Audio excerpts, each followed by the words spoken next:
থাকবে না। যখন উলামায়ে কেরামকে ধরে ধরে বন্দী করে দিল, উলামায়ে কেরামকে যখন জেলের ভিতরে নিল, উলামায়ে কেরামকে যখন ফাঁসির মঞ্চের মধ্যে ঝুলিয়ে দিল, উলামায়ে কেরামকে যখন সেই রিমান্ডের মধ্যে দিল, আল্লাহ বলেন আর নবী তুমি দেশে থাকতে পারবা না, আমি আল্লাহ তোমাকে বেইজ্জতি করে তোমার সেই দেশ ইন্ডিয়ার মধ্যে বানাই পাঠাইছি কি পাঠাই নাই? যারা এখনো আছো তোমরা উলামায়ে কেরামের বিদ্বেষী, মুসলমানের বিদ্বেষী, তোমাদেরকে আমরা জানাই দিতে চাই, তুমি যেই দলের নেতা হও না কেন, যেই দলের তুমি কর্মী হও না কেন, যেই ক্ষমতাবান হও না কেন, তোমাদেরকে এইভাবে একই সিস্টেমে বাংলার জমিন থেকে তাড়াইতে দেরি হবে না। ঠিক না ঠিক? যদি কোরআন মানে আমরা মানি, জোরে বলে না, হাদিস মানলে আমরা মানি, উলামায়ে কেরামকে মানলে আমরা মানি। যারা বলবে কোরআন মানি না তাকে আমরা মানি না, যারা বলবে হাদিস মানি না তারে আমরা মানি না, যারা বলবে দ্বীন মানি না তারে আমরা মানি না, যারা বলবে এই লেবাসের ভিতরে জঙ্গিবাদ তারে আমরা মানি না। এই জঙ্গিবাদ উলামায়ে কেরাম করছে, প্রমাণ আছে? আজ পর্যন্ত কোন প্রমাণ দেখছেন? যারা জঙ্গিবাদ এরাই কিন্তু উলামায়ে কেরামকে জঙ্গিবাদ বলে, ঠিক না ভাই? মাঝে মধ্যে হাসি উঠে, কয় কি রে, যে হুজুররা কোনোদিন বাঁকা হইয়া কথাও কয় না, এইটারে জঙ্গিবাদ। জঙ্গির শব্দ ওরা জানে না। এই জন্য আমি আপনাদেরকে এতটুকু বুঝাই যে মুসলমান সন্তান আমরা যতই বিপদ আসুক, যতই বালা মুসিবত আসুক, ধৈর্য ধারণ করবো কার? দিন থেকে সরে যাব, আমার ইয়াকিন যে বিশ্বাস থেকে সরে যাব, মুহাম্মাদুর রাসূলুল্লাহর যে শরীয়ত সেই থেকে আমরা কি সরে যাব?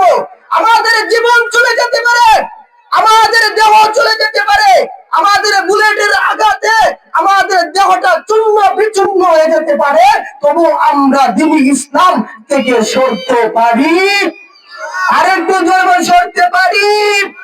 বন্ধুরা আমার, তাকায় দেখুন হযরত বেলাল রাদিয়াল্লাহু তাআলা নূর দেখে আল্লাহর নবীর সাহাবী হযরত বেলাল হযরত আবু বকর ডাক দিয়ে বলে, বেলালকে গরম মাটির মধ্যে শুয়াইয়া যখন টানা হয়, বেলালের উপরের মধ্যে সূর্যের দিকে তাকাইয়া বেলাল বলে আল্লাহুস সাবাত, আল্লাহুস সাবাত।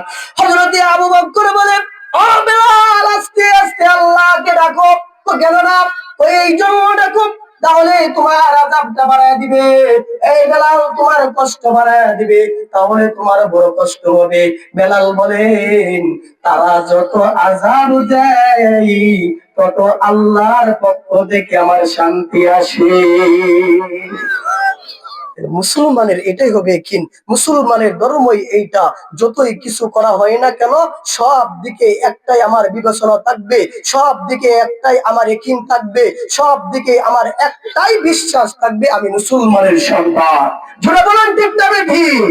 আমার যতই কিছু আসুক না কেন, আমি একটাই ইয়াকিন থাকবে, আমি মুহাম্মাদুর রাসূলুল্লাহ সাল্লাল্লাহু আলাইহি ওয়াসাল্লামের উম্মত। জোরে বলেন ঠিক না বেঠিক? আমার মুসলমানের একটাই ইয়াকিন থাকবে, আমার যদি মরলে, আমি যদি আল্লাহর দ্বীনের উপরে, আল্লাহর হুকুমের উপরে আমি মরতে পারি, আমি জান্নাতি। আর যদি বেদিন হইয়া মারা যায় তাহলে আমি জাহান্নামী। কোন দলে থাকতে চান? আল্লাহর দলে।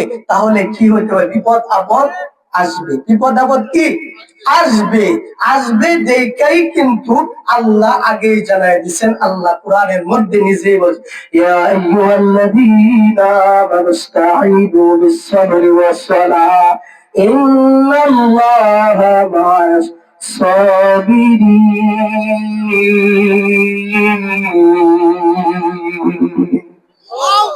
আল্লাহ রাব্বুল আলামিন ডাক দিয়ে বলেন, হে মুসলমান, হে ঈমানদারেরা, তোমাদের উপরে বিপদ আসবে, বালা মুসিবত আসবে, আসমানি বালায় আসতে পারে, জমিনি বালায় আসতে পারে, মানুষের পক্ষ থেকে বিপদ বালায় আসতে পারে, কিন্তু যেই ব্যক্তি ধৈর্য ধারণ করবে নামাজের মাধ্যমে, ইন্নাল্লাহা মা'আস সাবিরিন, তাদের সাথে আমি আল্লাহ রাব্বুল আলামিন রয়েছি।